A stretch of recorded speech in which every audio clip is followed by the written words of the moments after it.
ini bervariasi, bisa dalam wujud, dalam bentuk apa saja, baik kata, cerita, rupa, gerak, nada, suara, ini semua bisa diolah menjadi sesuatu seni. Seni ada yang berdasarkan pakem, tapi ada juga seni yang modern. Seni modern itu lebih memberikan keleluasaan, lebih pada kebebasan berekspresi dengan apa saja, di mana saja, bagaimana saja, dengan material atau cara, bahkan apa saja ini boleh dilakukan.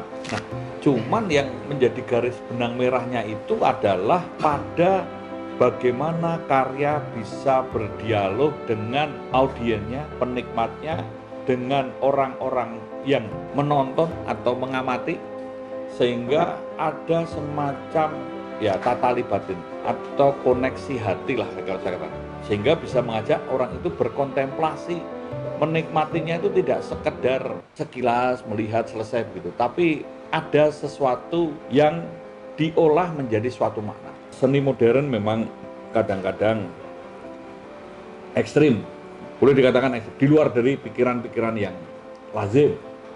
Contoh aja nih, beberapa hari lalu kita berduka ya, seniman besar dunia ini Christo ini meninggal dunia. Christo karya-karyanya ini luar biasa, yaitu membungkus pulau, membungkus gedung parlemen, membungkus macam-macam. Bahkan konon cerita pernah ingin membahas membungkus Borobudur, tapi ini tidak diizinkan, khawatir merusak atau ada timbul kerusakan ya. Nah, ini contoh yang cukup di luar dari pemikiran-pemikiran yang pada umumnya. Ada juga karya-karya yang boleh dikatakan langsung ke alam, langsung berkaitan dengan lingkungan, misalnya dengan sampah, dengan tepi sungai, dengan gunung, dengan apa saja, ini bisa dilakukan. Nah, tapi kita juga melihat bahwa ada karya-karya, khususnya seni rupa, seni lukis yang modern ini, ada sampai ke abstrak.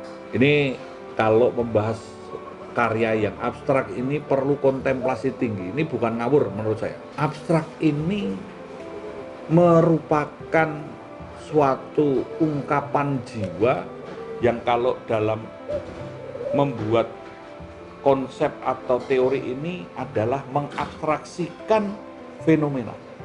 Bisa menemukan basic principle and general. Jadi prinsip-prinsip mendasar dan berlaku umum inilah yang secara ikonik, secara simbolik dalam garis, warna, kata ini diungkapkan dalam suatu karya. Ini memang tidak mudah. Contoh saja kalau kita melihat karyanya Ade Pirus ya Pak. Ini abstrak yang juga dikaitkan dengan kaligrafi. Karya Zaini misalnya. Ini juga abstrak yang adalah garis, bahkan karya abstraknya Nazar misalnya.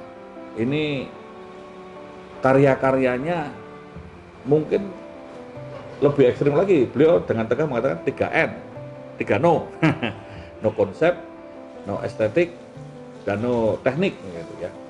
Walaupun isinya tiga-tiganya itu mencakup semua, beliau ada suatu kontemplasi yang mendalam, yang ingin disampaikan dalam bentuk wujud rupa. Kalau Sujoyono mengatakan ini jiwa yang nampak, jiwa ketok yang nampak, karena ini refleksi antara kognisi, afeksi yang langsung ke dalam, entah itu pensil, entah ballpoint, entah kuas, entah tangannya sendiri dengan warna, dengan garis, dengan kata, ini saling mengelaborasi.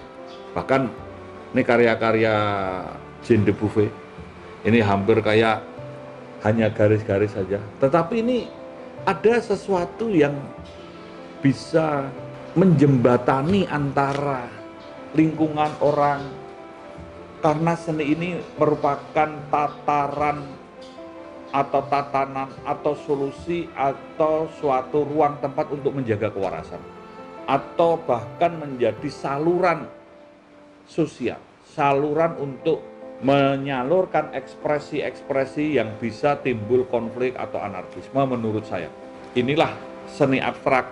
Memang menjelaskannya itu tidak bisa tepat sama saya kira, tapi seni modern pada prinsipnya sama, mampu mengajak atau berdialog lah setidaknya, tidak mengajak secara umum tapi dialog orang penikmatnya, entah satu persatu, entah bersamaan, entah kepada publik, di mana bisa menelusuri atau bisa saling melihat satu sama lain ini menyelami, memahami, karena ini komunikasi jiwa. Saya kira seni ini juga komunikasi jiwa ya. Iya.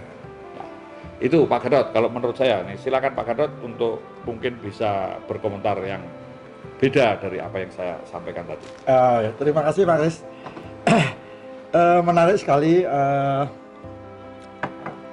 apa yang telah diomongkan Pak Kris ini, pengantar suatu proses kreatif seni di tahun 70-an.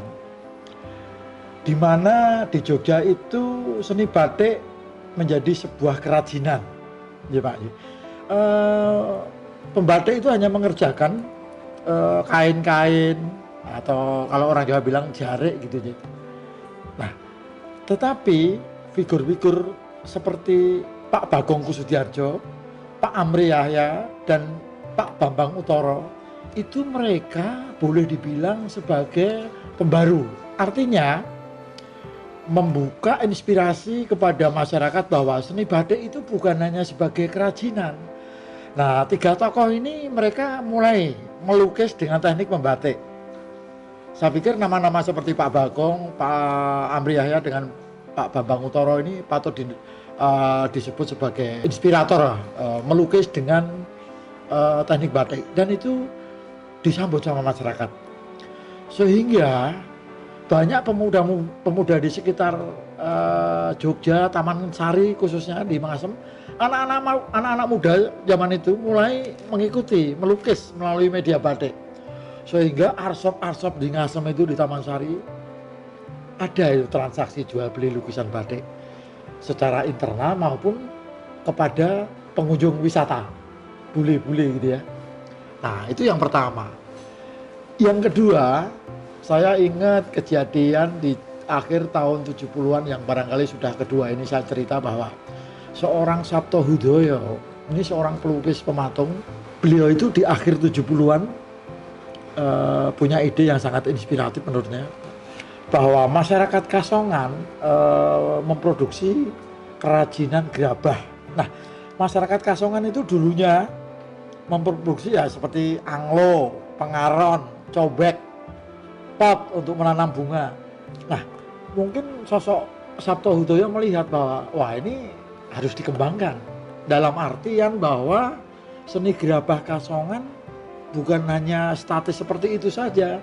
Makanya Pak Sabto mulailah masuk ke dalam lingkungan masyarakat Kasongan, didukung oleh waktu itu ASRI. Jadi KKN ASRI, mahasiswa ASRI diterjunkan di situ.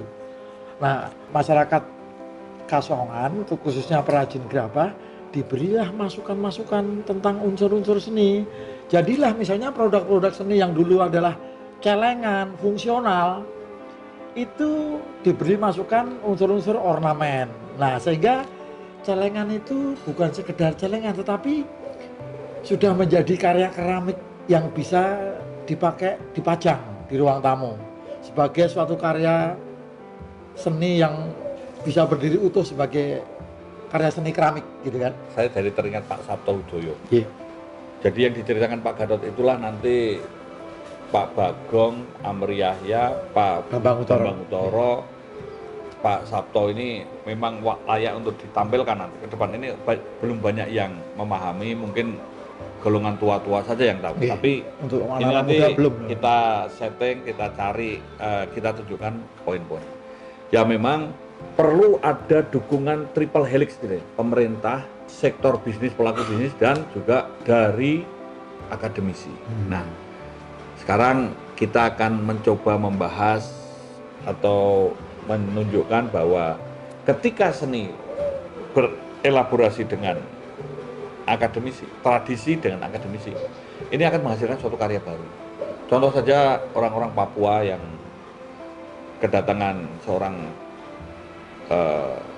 seniman dari Belanda mengembangkan seni dari Asmat, mungkin orang-orang Ubud kedatangan orang-orang dari Belanda, muncullah Pitamaha, aliran Antonio yang Bl- artis, Antonio dan Blanco, Antonio ya. Blanco dan lain sebagainya nih. Ini Ari Smith.